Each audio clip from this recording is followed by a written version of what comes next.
Saviez-vous que le sucre que vous utilisez chaque jour commence son voyage dans les champs, sous le soleil, avant de passer par d'immenses usines ultramodernes? Aujourd'hui, nous vous emmenons au cœur de la fabrication du sucre à partir de la canne, un processus fascinant mêlant agriculture, mécanique et chimie. Si vous aimez les documentaires sur la transformation des produits en usine, abonnez-vous dès maintenant à la chaîne, activez la cloche et laissez un j'aime soutenir notre travail. 1. La canne à sucre. Une plante extraordinaire, 2 minutes. La canne à sucre est une plante tropicale qui peut atteindre jusqu'à 5 mètres de hauteur. Elle est cultivée principalement en Afrique, en Amérique latine, en Asie et dans les Caraïbes. Riche en saccharose, canne est récoltée entre 10 et 18 mois après la plantation, lorsque sa teneur en sucre est maximale. Petit rappel, abonnez-vous à la chaîne pour ne manquer aucune vidéo sur les grandes transformations industrielles. Tracteur 2. La récolte et le transport.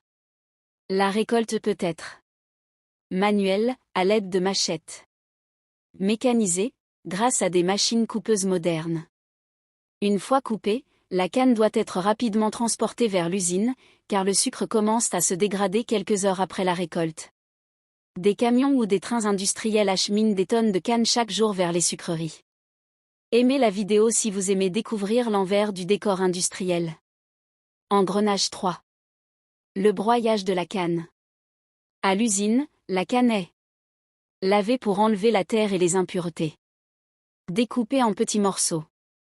Broyée par de puissants moulins. Ce broyage permet d'extraire le jus de canne, un liquide vert jaunâtre riche en sucre. Le résidu solide, appelé bagasse, n'est pas jeté. Il sert souvent de combustible pour produire de l'électricité dans l'usine.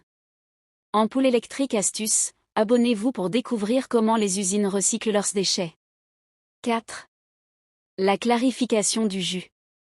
Le jus extrait contient encore des impuretés.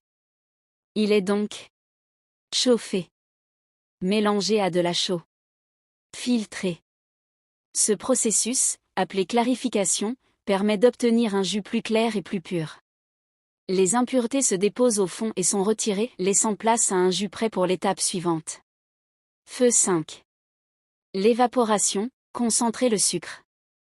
Le jus clarifié est ensuite chauffé dans de grands évaporateurs. L'eau s'évapore progressivement, transformant le jus en un sirop épais. Plus l'eau disparaît, plus la concentration en sucre augmente. C'est une étape clé pour préparer la cristallisation. Index revers pointant vers la droite blanc. Si ce genre de transformation vous passionne, abonnez-vous à la chaîne dès maintenant. Flocon de neige 6. La cristallisation du sucre. Le sirop concentré est placé dans des cuves sous vide. En le refroidissant lentement, le sucre commence à se cristalliser.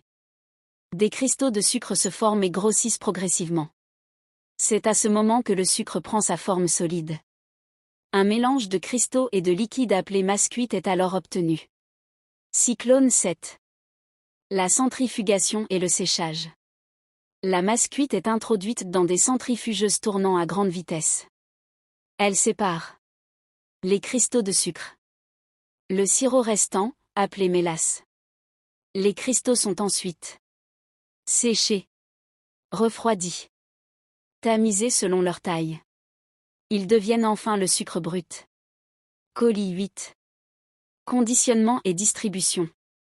Le sucre est pesé, ensaché, stocké.